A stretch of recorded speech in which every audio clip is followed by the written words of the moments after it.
daripada nantinya akan ada kena.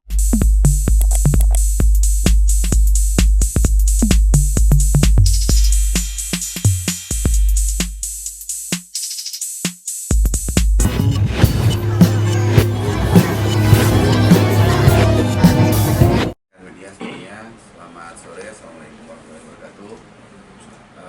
Di tahun lalu saya mendapatkan sebuah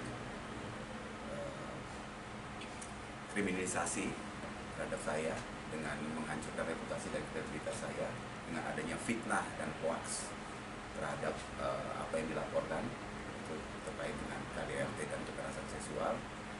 Pada saat itu saya mencerna, mengkaji, meneliti, meriset semuanya, dan memang kebenaran pasti akan terungkap walaupun saya menjadi bulan-bulanan, tapi saya yakin kebenaran pasti akan tegak.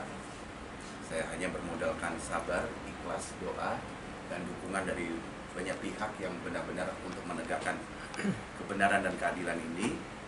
Nah, dengan ini artinya saya merasa berterima kasih kepada hadirat Allah Subhanahu wa Ta'ala, berterima kasih utama pada keluarga yang selalu mendukung, terima kasih kepada pengacara-pengacara sebelumnya, ya, terutama yang paling spesial kepada almarhum Denny Lubis, yang sampai akhir hayatnya saya menggontong mayatnya masuk ke liang kubur.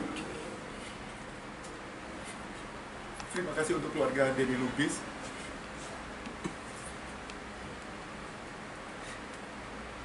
Saya ingat waktu itu di UGD dia kena komplikasi gula jantung.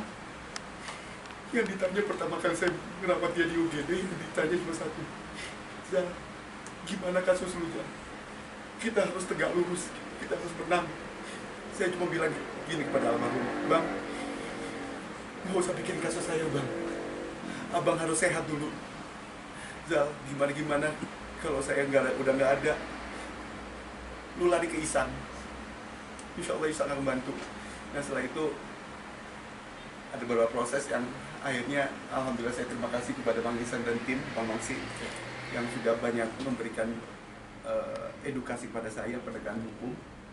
Saya agak sedikit terenyuh ya kalau berbicara mengenai sahabat saya Bang Denny Lubis, dan saya hanya doa, sabar. Sekali lagi saya juga mohon kepada rekan-rekan media, karena di sisi lain ini kan berhubungan dengan reputasi dan kredibilitas saya, tentunya nama baik saya juga harus clear and clean. Dan bagi pihak-pihak yang ikut menyebarkan informasi yang tidak baik ini, untuk kita himbau untuk bisa ikut membersihkan nama saya, terutama pada saat itu Saudari Sarah menyebarkan informasi-informasi lewat podcast seperti podcastnya Maya Estianti, Cumi-Cumi itu. Kita mohon kebijakannya untuk bisa melakukan take down, karena bagaimanapun juga siapa yang memberikan informasi fitnah atau hoax dan ikut menyebarkan tentunya pasti akan kena undang-undang ITE ya. Dan itu yang saya harapkan, dan juga semua informasi-informasi yang mendiskreditkan saya.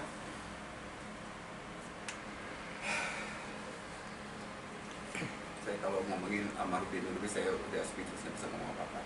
Ya kurang lebih seperti itu aja dulu teman-teman, nanti kita bisa lebih banyak tanya jawab aja. Silakan. Ya, baik. Dan faktor XX yang lain tidak ada, ini benar-benar tegak lurus ya. Jadi saya mengapresiasi sekali kepada Polda Metro Jaya dan penyidik dan seluruh jajarannya ya, yang sudah melihat kasus ini harus memang tegak lurus, karena ini juga berhubungan dengan kredibilitas dari Polda Metro Jaya. Ya, kemudian Yang ada di TikTok, yang ada di Instagram, dan juga kepada netizen-netizen yang menyerang saya selama ini saya diam gitu kan. Artinya dengan serangan-serangan kalian ini, saya sebenarnya banyak, saya sudah catat ada ratusan, bahkan ada ribuan gitu kan, yang sangat secara langsung, secara frontal mendiskreditkan saya, menyudutkan saya gitu, menyerang saya gitu kan. Dengan adanya SP3 ini saya mohon dengan sangat gitu kan, untuk segera kalian take down atau hapus, daripada nantinya akan ada kena imbas dari proses hukum selanjutnya gitu aja. Karena dengan adanya SP3 ini cukup kuat.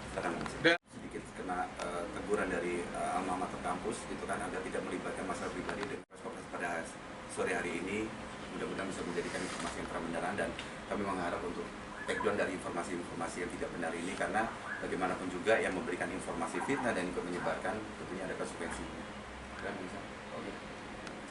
Ya, pasti ya, lega ya, bersyukur ya, karena saya memang benar-benar tegak lurus dan bisa dibilang benar-benar tegak lurus walaupun prosesnya memang menunggu, dan memang saya alhamdulillah juga terlewat dari oknum-oknum yang ingin memanfaatkan dari permasalahan saya ini, tapi saya selalu bergandengan tangan dengan Bang Ihsan dan Masih untuk benar-benar kita tegak lurus gitu kan. Ya kalau kerugian pastinya akan mengganggu dari perjalanan hidup saya, reputasi saya, karena bagaimanapun juga orang kalau buka klik Rizal Gibran beritanya seperti itu semua, ya pastinya akan ada beberapa hal yang jadi terhambat gitu kan. Makanya dengan adanya informasi pada sore hari ini, kami mohon untuk kerjasamanya untuk sama-sama kita membantu kredibilitas saya untuk pembersihan nama baik, di mana dikuatkan dengan adanya SP3 ini, karena ini nggak main-main gitu. Ini sebagai bukti. Konsultasi ini kita akan rapatkan lagi bagaimana, tapi tentunya sudah direspon agar bagaimanapun juga penyidik yang menerima laporan saya juga kemarin sudah telepon, bagaimana Bang, ayo kapan kita rapatkan, karena ini sudah keluar SP3-nya. Nah ini tentunya saya akan rapatkan dulu ya. Dan saya juga